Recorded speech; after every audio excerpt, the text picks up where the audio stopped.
From the Republican convention, and Donald Trump is about to announce his running mate any day this week. Some are thinking it may be retired Lieutenant General Michael Flynn, a registered Democrat. But his pro-choice statement, General Flynn's, is giving some conservatives a little bit of pause. Take a listen to him here. Women have to be able to choose what they, the right of choice. But I think that that's a difficult legal decision. And I think that women are so important in that decision-making process. What people do in their private lives, these are not big issues that our country is dealing with that will cause our country to collapse. All right, joining me right now is Fox News contributor Leslie Marshall and former Bush advisor Brad Blakeman. Good to see both you guys. Thanks. Brad, some are thinking that this may disqualify him from getting tapped as VP. Your thoughts? Yeah, I think that a lot of Republicans will go AWOL if the general is on the ticket with Donald Trump, because Donald Trump is pro-life, and his running mate, if it were to be the general, is completely at odds with that. That's just one of the things. The other thing is, I think a general is more apt to be the Secretary of Defense, National Security Advisor. Donald Trump needs help legislating. Okay, so you don't think it's going to happen here? And that can only come from an executive. That this would play into too many people's fears. In other words, a lot of people say Donald Trump isn't a real conservative. He's not really a Republican. Just look at where he stands on the abortion issue. And this would basically validate those claims in your view, Brad? Oh, there's no doubt about it. The running mate is a reflection of the candidate, number one, and number two, it's not complimentary at all to Donald Trump. And yet, Leslie, one of the things that we've talked about is so remarkable in this whole election cycle is that Donald Trump has the ability to cross over and to appeal to some that maybe previously had been Democrats. So what better way to do that than have someone like General Flynn on the ticket?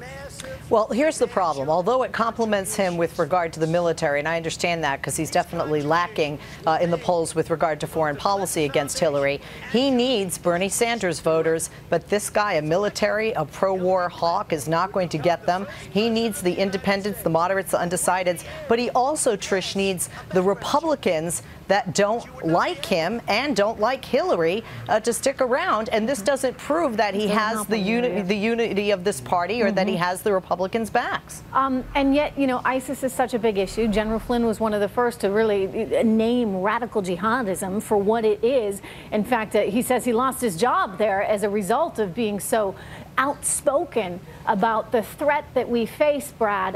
Nonetheless, you see that really as someone who would be a better fit at the No question about it, because that's his job 24/7, is to keep America safe. A vice president has to juggle a lot of balls and not necessarily in the expertise or the wheelhouse of the general. So I think the general should stick to what he's good at.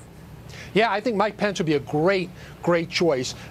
First of all, he has legislative experience being in the House, but more importantly, his executive experience being a governor in an important state. I think Governor Pence is just what the doctor ordered for Donald Trump. Okay, we got lots more politics to discuss. So Leslie and Brad, I'm going to see you in a little bit. Thank you, guys. Black Lives Matter, meanwhile, those protests breaking out again. All right, Hillary Clinton and Bernie Sanders, they're set to campaign together for the first time in Portsmouth, New Hampshire tomorrow. My home territory. This as Democrats, led by Sanders, have finalized the most liberal policy agenda ever. So has Sanders successfully pushed the party even further left? Leslie Marshall and Brad Blakeman are back with me. Leslie, we talked about this early on. I mean, you were concerned that he was pushing her further and further to the left. Now he's getting a lot of parts of his agenda into the platform.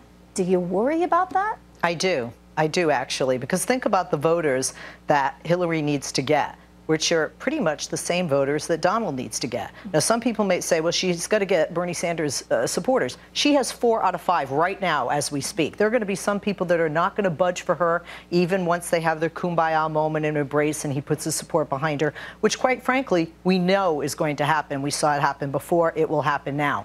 But with the people that are Republicans that don't like Trump, with the people that are independent, with the blue-collar workers that are concerned about TPP and some of those issues, this doesn't help. I thought, if anything, that she would move maybe to the center. You mentioned TPP, the Trans-Pacific Trade Partnership, and that's actually, that wasn't touched. I mean, Correct. he wanted to actually get her to reverse her stand on that, and that's remaining in there. And I think trade is going to be a big issue when you talk about some of those folks that are in the middle. Brad, interesting that she's choosing New Hampshire. I mean, this is a spot where she was really challenged. She did not do well in New Hampshire. Bernie Sanders had quite a contingency of support.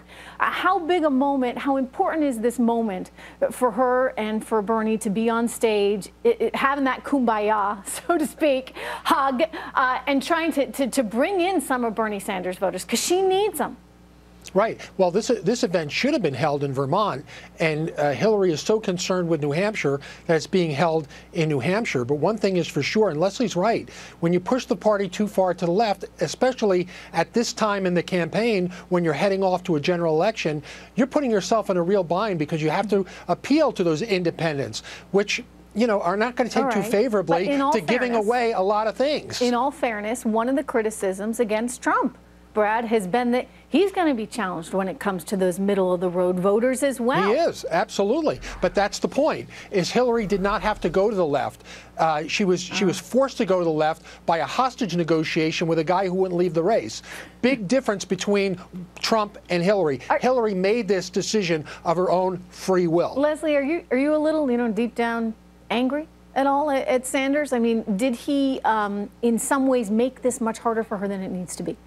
Yes. And I know Senator Sanders. I had him on my radio show before he announced. I begged him to announce on my radio show. And I said, promise me you won't run as an independent. Don't pull a Ralph Nader. And he said, I promise you. And he kept his word.